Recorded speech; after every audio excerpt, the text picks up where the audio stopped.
គ្រូជំរាបសួរនាងខ្ញុំឈ្មោះឡាមីលីជាអតីតនីតិអេនៅឆ្នាំ2021ហើយនេះគឺខ្ញុំចង់ចែករំលែកបទពិសោធន៍ដែលធ្វើម៉េចបាននីតិអេគ្រូជំរាបសួរនាងខ្ញុំឈ្មោះឡាមីលីជាអតីតនីតិអេនៅឆ្នាំ2021ហើយនេះគឺខ្ញុំចង់ចែករំលែកបទពិសោធន៍ដែលធ្វើម៉េចបាននីតិអេអញ្ចឹងខ្ញុំមាន4ចំណុចលើកឡើងចំណុចទី1នោះគឺយើងត្រូវមានវិន័យហើយនឹងមានគោលដៅអញ្ចឹងសំខាន់គឺយើងត្រូវមានវិន័យហើយនឹងគោលដៅបើយើងដាក់គោលដៅថាយើងចង់បាននីតិល្អអញ្ចឹងយើងអាច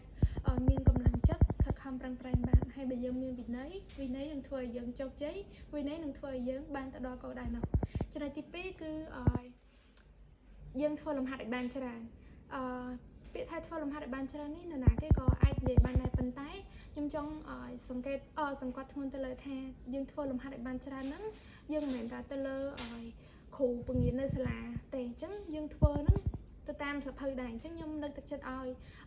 បងប្អូនទាំងគ្នាទិញសភៅធ្វើលំហាត់នៅផ្ទះឲ្យបានច្រើននិយាយទៅទាំងនៅសាលាផងទាំងនៅផ្ទះផងទី3គឺទន្ទិញមេរៀនអញ្ចឹង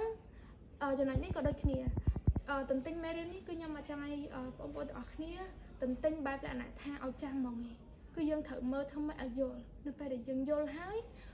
គឺមេរៀននោះគឺយើងនឹងចាំបានយូរហើយចាំបានច្រើនទៀតផងព្រោះបាក់ឌុបមានមេរៀនច្រើនណាអញ្ចឹងបើយើងយល់គឺកាត់បន្ថយអាការឆាប់ភ្លេចបានច្រើនហើយចំណុចចុងក្រោយនោះគឺ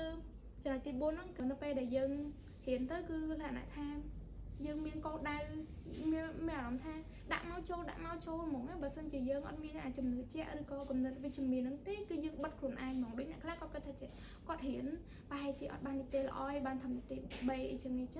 ធ្វើឲ្យអាគំនិតរបស់គាត់ហ្នឹងបង្អាក់ទៅលើលទ្ធផលរបស់គាត់អញ្ចឹងថ្ងៃហ្នឹងគឺខ្ញុំមានតែ4ចំណុចហ្នឹងទេសង្ឃឹមថាបងប្អូនទាំងអស់គ្នាអាចនឹងបាននីតិល្អហើយស៊ូទាំងអស់គ្នា